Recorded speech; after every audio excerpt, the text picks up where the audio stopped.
Good evening. Welcome to Alma's Can TV program. My name is David, and I'm excited to be back here. It feels like it's been forever since I had a chance to talk to you guys. Right beside me is Carlos. Wave hi, Carlos. Hello. Wave hi to the people. Before we get started with today's show, I'm just to tell you guys about Alma. Alma is an association of Latinos, Latinas motivating action. We're an advocacy organization, nonprofit organization that advocates for the LGBTQ Latino community. Before we transition, I just want to show you guys our website at www.almachicago.org. That's ALMA. And if you have any questions for us at the end of the program, you can go to our website. You can go to contact, where you have a number, you have an email, info@almachicago.org, and somebody will get a hold of you. You can also find us on Facebook. Facebook is a great way to stay up to date with Alma. We always post the events that we're participating in, promoting, some scholarship promotions, all types of different stuff. Great. So, also, if you at any point during the show, if you have any questions, there is a number at the bottom of this screen that you can call and you can ask us a question, okay? Today's episode is Pride. June 30th marks up the last day of Pride Month. Over the past month, there has been a series of events such as ULP, United Latino Pride Week, Dyke March, Pride Fest, and of course, Pride Parade. Right next to us is Carlos, who's going to talk a little bit about his Pride experience and what does Pride mean to him, as well as his relationship to the LGBTQ community. So thank you, Carlos, for joining us. Hi, David. Thank you for having me. My name is Carlos, as you mentioned, and I am an HIV STI counselor and tester based in Humboldt Park, and I work specifically with LGBTQ youth of color. And so, thank you for having me. But so, what Pride means to me, I would say, first and foremost, it's that political stand against, the norm, the contrary of what we're used to. So I think it's a celebration, but I also think people lose sight of the fact that it didn't start as a celebration. It started as, a revolutionary anniversary to commemorate, the Stonewall riots. So knowing that history, knowing that for years it was more so of a political resistance, a political statement, and then it turned into what it is today.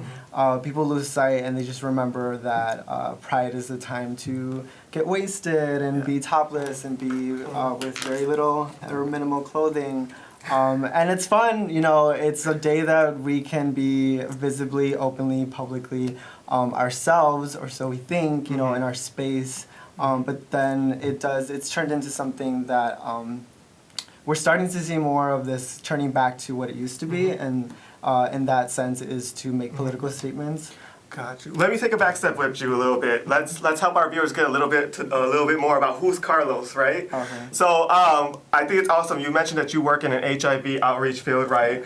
If I know correctly, you're constantly putting together events for the LGBTQ community, right? For young people to come together and to not just get HIV tested, but to also build a community, which I think is really awesome.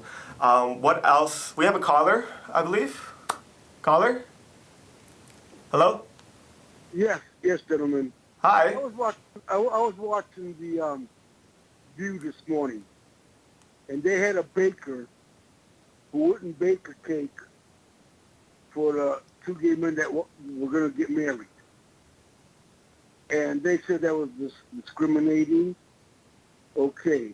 But now, last week, there was a gay parade, and they wouldn't allow a fraction of the gay parade, the people, because they had backed Trump. Now, is that discrimination? Is that the same kind of discrimination?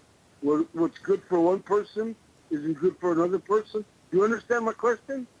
So if I can hear correctly, you mentioned that someone at the bakery was not, their service wasn't provided because it was a cake of the same. A group of gay people were not allowed to march in the parade because they were for Trump. Mhm. And yet, they said that's discriminatory, or it wasn't discriminatory, that's what they said. But they said that a baker who has beliefs, Christian beliefs, that he wasn't going to bake a cake, that was discriminatory. Aren't both of them discriminating? And aren't both unfair? Thank you. Gotcha. Okay. Yeah, so thank you for the call. I think it brings up a big topic in terms of understanding that when you have a system like a form of discrimination in terms of being provided a service or being provided some kind of economic gain, that can be more so what you want to think about as discrimination, because if a couple that is simply wanting to get married and is seeking services or what have you in a place of employment, in a place of business, and the business does not give those people the same access to that service, like their heterosexual counterparts, that is seen as discrimination. But to say that people who voted for a very outright racist, bigot, transphobic, homophobic person like 45, it is safe to say that in our space, like the Pride Parade, that is a space exclusive for people that are like us, who are accepting of us. So I would say in that sense, it's more so keeping the space clear of any kind of a biased tendency to outright not accept, what have you, because the parade is very diverse in and of itself. So to have people that agree with some of 45's statements or policies be in a space with people that are directly affected by those policies, I don't think you can say that's a form of discrimination, because it's more about keeping the space exclusive to the people that have fought for decades to even thrive and have. Awesome. Thank you. Great response and great question. I think a lot of people are always confused of what's discrimination and what's not discrimination. And there's a lot of issues like that going on within the LGBTQ community, right? But I wanted to back it up a little bit of just like to get to know you a little bit more, Carlos, so people get to know a little bit more about your story, which is, well, one, like, what is your relationship to Alma and how has that relationship, we have another caller, I believe. Caller? Hello? Hello? Yes. Hi. Yeah, I think that's Hello? Yes. Yeah. Yes, caller, go ahead. Can you hear us? Yes, I'm here. Okay. What's your question, sir? Oh, I thought that was very discriminatory. What you just said is that, like, everybody should have an open mind. I don't give a damn what Trump says. I'm still proud to be what I am. You hear what I'm saying? I really don't care. I mean, he could say whatever he wants, but you can't shut down you can't shut their voice down, because that just lets them really know who they are. You shutting them down and say, oh, this is just for us. No, it's for everyone. Mm-hmm. I don't know the story. I don't know the story. Everyone. So the example that was brought up to us was that there was a group. Because your partner there, he just said, oh, this is exclusive for us. No, it's not exclusive for anyone. We're all American, and I'm gay, and I'm proud. Okay. And I don't care what anybody says. They got their right to say what they want. Okay. So And I would got say, my right to say, and I got my right to say what I want to say. Mm-hmm. But like Pride Parade is for everyone. Mm-hmm. sure, yeah. It's an exclusive group. No, exclusive group. That's discriminatory and racist. Mm-hmm. Okay. So my But statement. do you understand what I'm trying to say? No, yeah, I understand. We're But not exclusive. We are everyone. sure. So I think what I was trying to say with that statement, to kind of backtrack as well, is that anyone can say what they want to say, and to have to be public about supporting someone like the president, No, but just what he's homophobic, bigot, this and that. You know what? Your partner made himself sound like that. I think you're talking Because about you me, know what? but We should be able to say whatever we please, and I'm proud of what I am, and I'm going to do whatever I got to do. And, you know, everybody can say what they want. That's why we're free. right. I don't want to be condemned like if I was in some Islamic country and they'll kill me because I'm gay. Is okay. All right. Got you. Thank you, caller, so much for your question. I truly appreciate it. Thank you. Awesome. I think some of our callers kind of brought up a little bit of a point, right? So let's back up to the actual idea of how did Pride parades even begin? Can you just say a little touch of history of where did Pride parades even start? How did it even begin? So, very brief, because we all have Google and we all have time to look it up. But, so the Pride Parade, it wasn't even called a parade. It was started as a year after the Stonewall riots, organizers put together a march to commemorate all the battles that they have basically been dealing with and all the discrimination that they were dealing with at the time, even before and after the Stonewall riots. Right. Which is some examples are as simple as the fact that a lot of gay bars were being shut down at the time, right? The fact that a man who decided to dress as drag might get arrested at the time, right? The fact that trans women were getting arrested for being their true selves, right? And how our spaces, how LGBTQ spaces were being harassed and were being shut down. And this is around 1970s, right, even, where this is happening, right?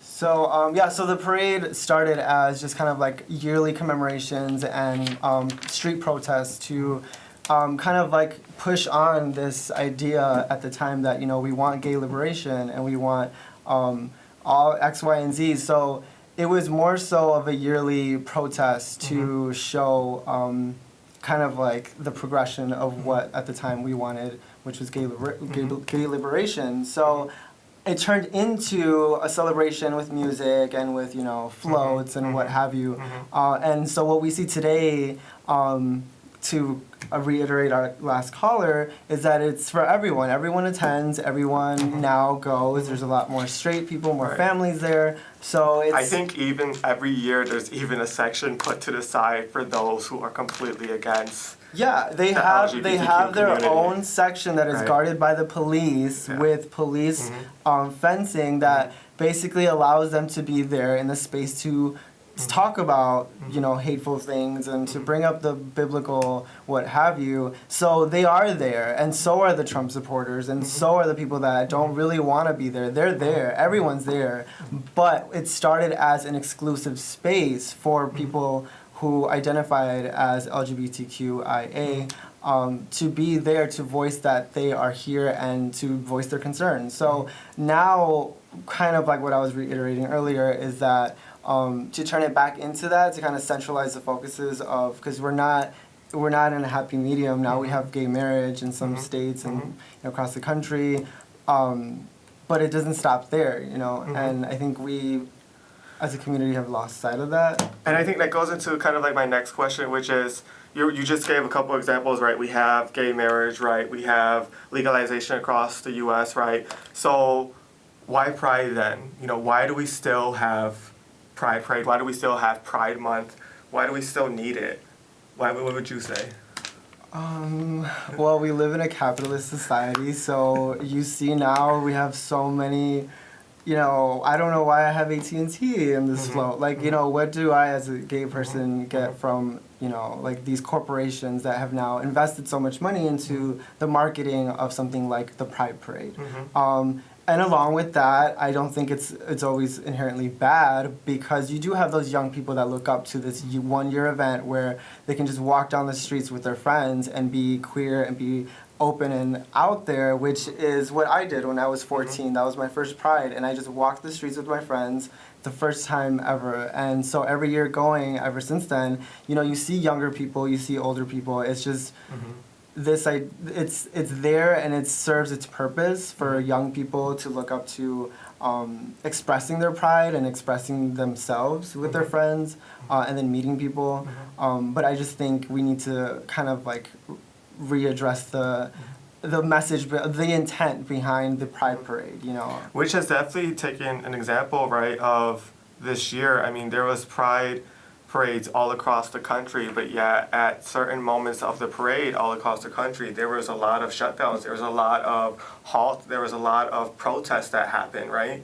And within those protests, you were seeing, you know, queer gay Muslims, right? You were seeing undocumented and unafraid. You were seeing all these different, you know, what do you call, what's the word for that? People. People, there you go, right. You said that you started to go to Pride at like 14 years old? Yes, I was 14. Wow. I didn't go to my first one until like I was 21. Oh, wow. And even then I was like super nervous and super afraid. Can you talk a little bit about just like that first moment? Like, I don't know if you were able to pull out some of your past feelings of what that was like. Yeah, so I was 14 because I remember I told myself like that year I wanted to come out, so I was like, I have to do the whole gay experience. So I would go to Boys Town, just walk up and down the streets with my friends. And so one year I was just like, let's do it. Like at 14, I didn't know any better, but yeah, it was interesting because we were standing right at the gate and you had just like so many different kind of people walking up and down the streets, like throwing things at you, just like it was like kind of euphoric at the time because I was young, I was experimenting, you know, I was finding myself with my sexuality, and so I think I needed that kind of push to muster up a courage to come out, and that's why, like I said earlier, Pride still has that purpose for young people and for people of any age that are either out or not out. But yeah, so it was fun. It was interesting. I remember coming home and like wiping any kind of color that I had on my body, throwing all my beads away. Like I couldn't like have anything. But yeah, it was a great time. And I mean, I think so for young people today, I think one of the values in Pride is the fact of seeing just how much support is out there. I mean, Chicago Pride attendance has over 1 million, and it's one of the highest attending Pride parades actually across the country. And when you think about that and how important that is, when you think about such things as our anniversary that had just, not anniversary, but our remembering of what had happened around this time last year, which was at the Pulse nightclub in Orlando, where 49 individuals whose lives were taken away, right? Can you say a little bit about maybe that reflection for you and connecting that to Pride a little bit? Yeah, so I remember I was actually at the club in full drag with my drag mother, my friends, and we were just having a great time. And I remember we were sitting down and just like scrolling through our phones, and we're getting the news of, you know, this terrorist attack, you know, whatever that they were labeling it as at the time. And we were just like, you know, what's going on? And so it hit me about like a week later after returning back to the club, after all the news came out, and like the devastation that those families went through, that the victims went through, and the survivors went through.